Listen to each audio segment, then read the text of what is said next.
Hey everyone, welcome to Heavy Metal Customs Tips and Tricks. Today we're going to be talking about oil change and all your other fluids. Let's start off with an oil change. Pertaining to what vehicle you have and what oil you run will tell you what mileage you need to change the oil. Now, basic vehicle like this thing here, little old V6, I run just regular conventional style oil in it, so it's every 3,000 miles. Now a lot of your synthetics, you're going up to 6,000 miles to change it. This depends on your driving habits as well, and you know, where you live and things like that, so just keep a close eye on it. But for the oil change, I'm going to be talking generally about us regular people that have a used vehicle and can't afford really expensive stuff and just trying to maintain it. Well, most of these vehicles with some miles on them, we use roughly a half to a full quart of oil between oil changes. What I do is I plan it out. Let's say I'm going to change the oil on this on Wednesday. Well, Monday I'll check it and it's a half a quart or a quart low. I will top that thing off with automatic transmission fluid. Yeah, you heard me right. I will not put motor oil in the engine. I will put automatic transmission fluid in it to bring it back up to the level. And I will run it a day or two with that in there, added to the oil. The automatic transmission fluid acts like a cleaning agent. It will get into small crevices that oil will not, and it will help flush out contaminants and stuff in the engine.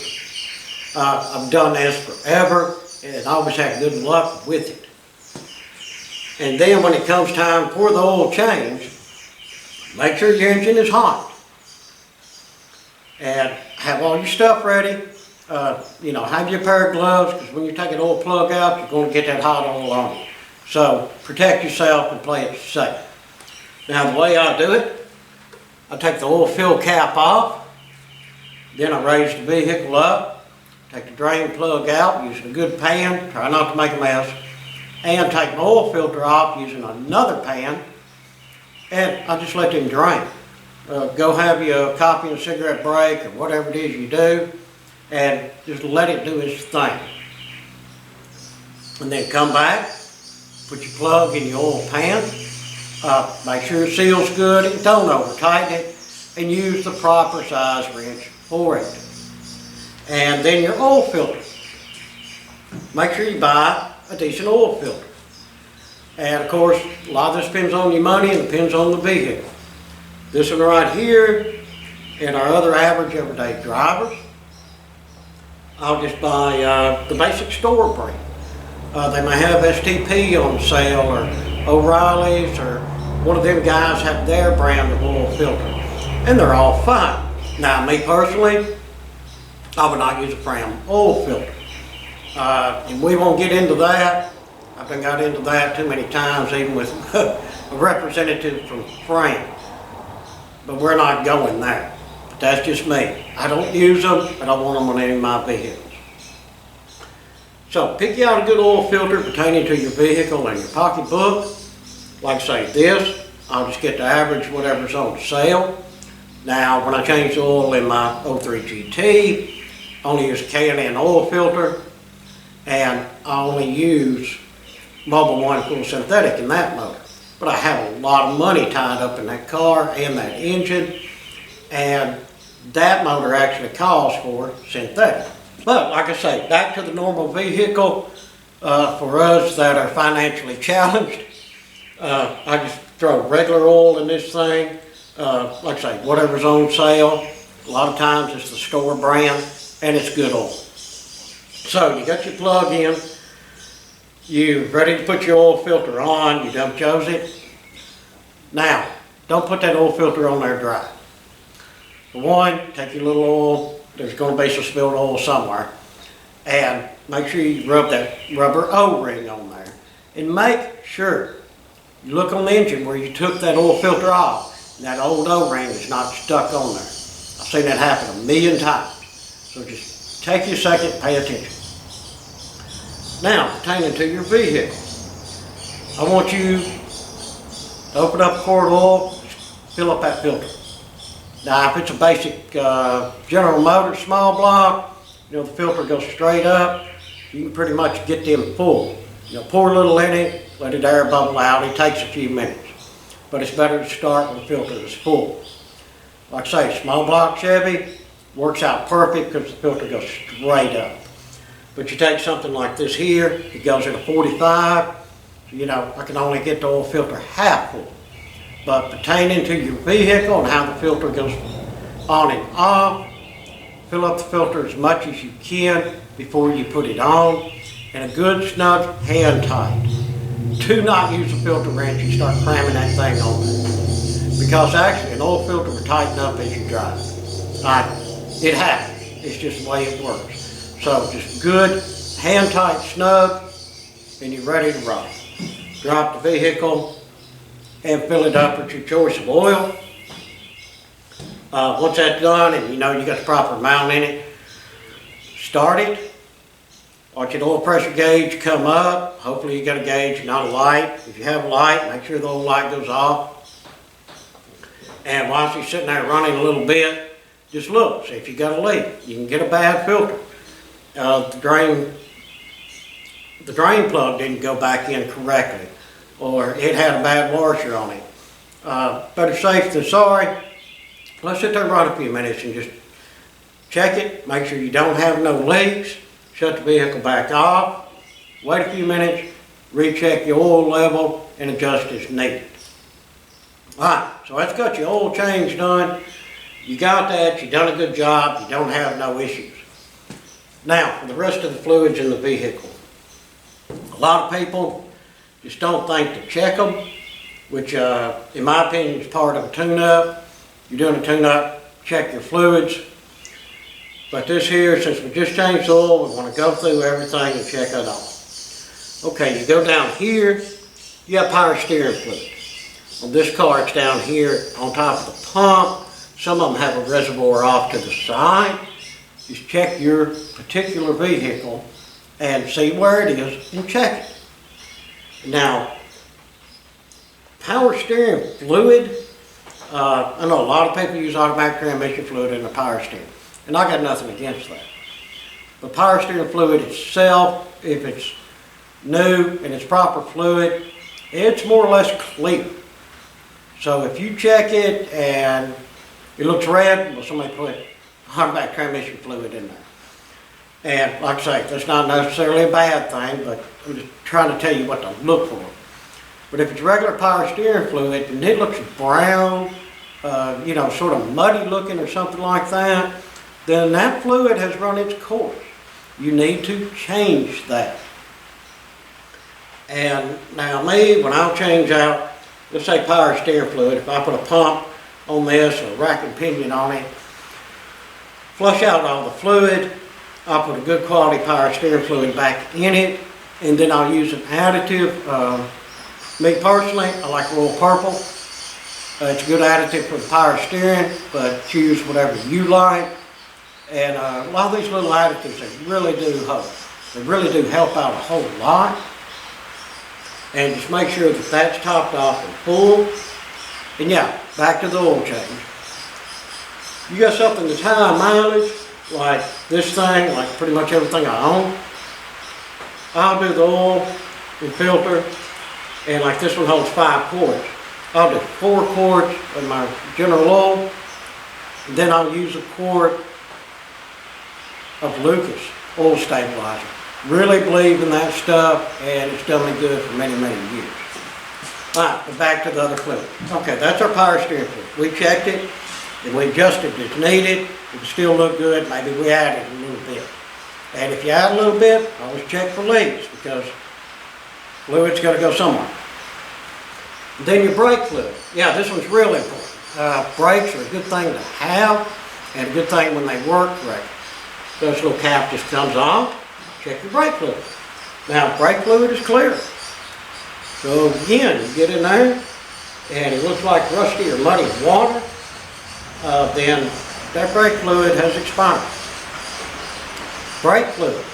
It gets hot and cold, one extreme to the other, as you use the brakes and not use the brakes. And in conjunction with that, it is creating a lot of moisture in there.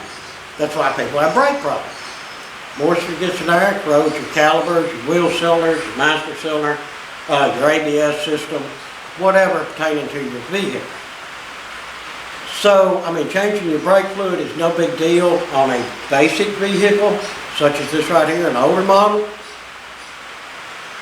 But a lot of people, you got this newer model stuff, it's really complicated ABS systems on them, that's anti-lock brake system. So for a fluid change or something like that, I highly suggest you take it to somebody qualified who maybe has a flush machine or does it manually and does it correctly. That will ensure the longevity of all your other brake parts and ensure that when you hit the pedal, you're going to stop. Now, done your oil, got the power steering taken care of, the brake fluid's looking good. You want to go up here. Now this one's an automatic, so it has a dipstick with automatic transmission. You check that while it's running and in park, or some people put it in neutral, and it is warm. And that's another thing. You check the fluid level, see what it's like. If it needs a little bit, add a little bit of the right fluid. Really check close and see what automatic transmission fluid goes for your vehicle. That is very important. Now, if you pull that dipstick out and that stuff looks brownish and just smells funky, it's time for a transmission service. And there again, if you're on a budget, it's not that big of a deal. Get a pan gasket and filter set and some transmission fluid and do it yourself. Just watch the pan. Do not over tighten the bolts, it'll leak every time. Just snug them up, you know, do your service and stuff. And again, for a vehicle like this right here, it's got some miles and some age on it. I'll use just regular transmission fluid like it's supposed to take, and I'll use some Lucas trans additive in it, and hey, it'll help the whole thing out. But there you go, you got that taken care of. And then you got other miscellaneous fluids that you need to run across, your windshield wiper fluid, and that stuff is what, $1, $2 a gallon. You can keep that topped off and whatnot. And now, go to your radio. Something a lot of people just really don't think of for some reason. And do this when the engine is cold. Do not ever open the radiator cap when the engine is hot. And the thing about it, if you have to, or if you have a need to, what you need to do first, find your top radiator hose, okay? Squeeze that hose. Now if that hose squeezed together like that right there, then you know there is no or very minimal pressure on that coolant system. Then you take the cap off. Take your big old rag and put on there and turn it slowly with your face away. I've seen some people get some pretty serious burns by popping a cap with the thing hot and pressure on it, so be very cautious about it. And again, you have your radiator, and every car's got an overflow bottle. Check that overflow bottle, make sure it's at its level, and the antifreeze looks good in there. Now, the thing about an overflow bottle, it seems like they catch all the junk. So every once in a while, it's a good idea, especially if you're really taking good care of your car and you're going to do a coolant flush, take an overflow bottle pop and clean it out. You'll notice that in the bottom of it is just, good God, all kinds of trash.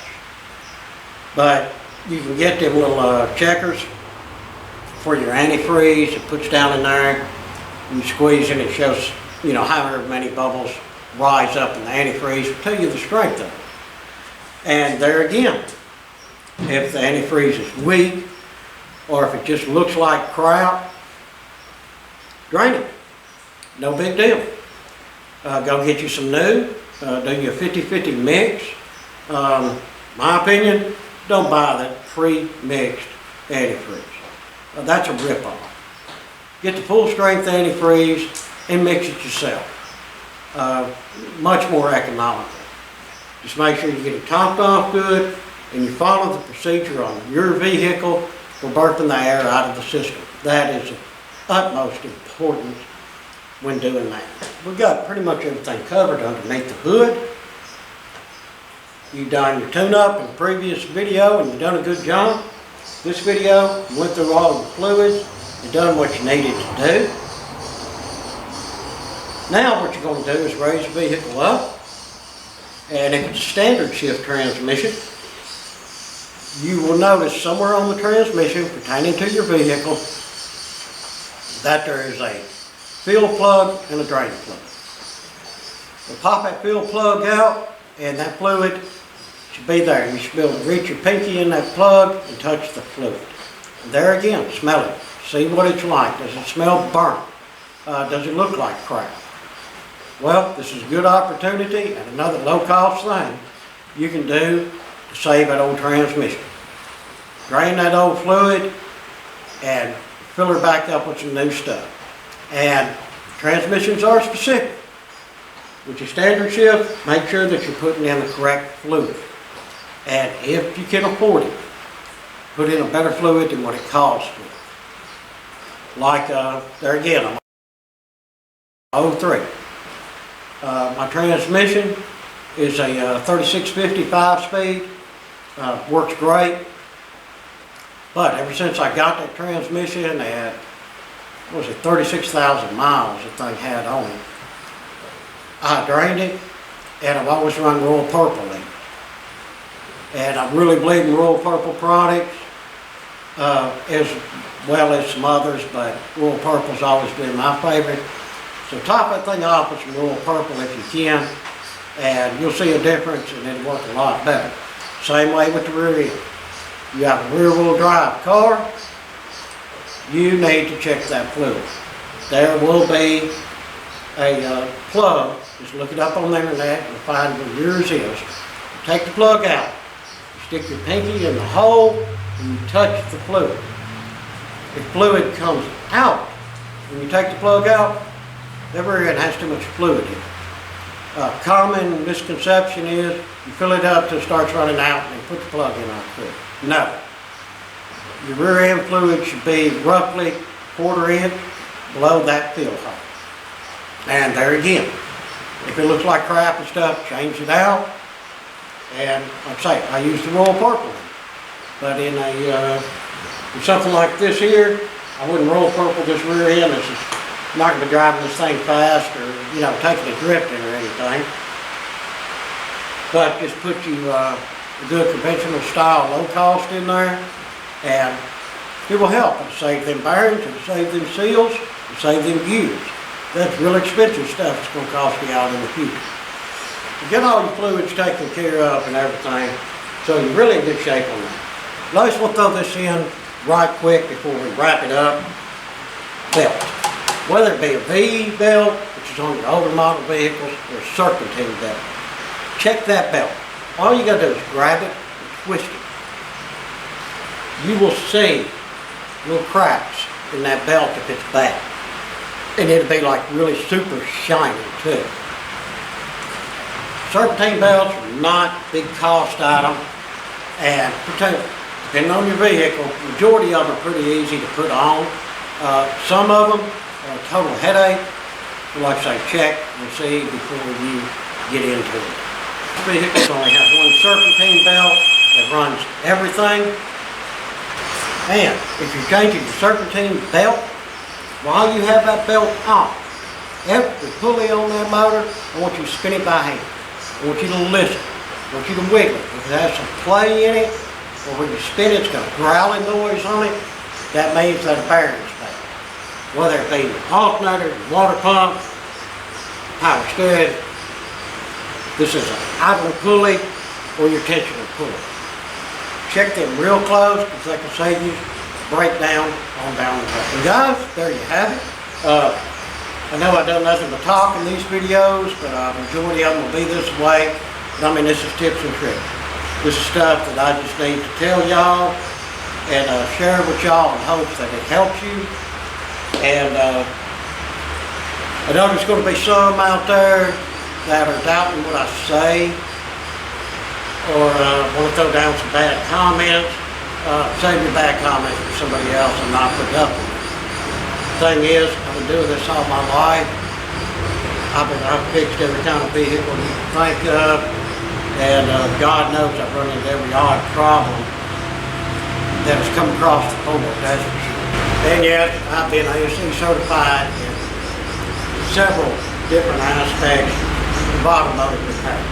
Not claiming that I know it all, I know a little, I've forgotten a little, and I was willing to learn something, that's a fact. That's why I do these videos, try to share my experiences with y'all in the hope that it does help. Well, again, thanks everyone for watching. Hope you enjoyed that. Hope you learned a little something. If you would, throw me some comments down below. Sure appreciate it. If you have any questions, I'll be glad to try to answer them and help you out. If you're able, hit us up on our Patreon page. And if you would, please, like, share, and subscribe. Again, thanks for watching. Hope it was helpful. And until the next one, I hope that all of y'all have a fantastic day.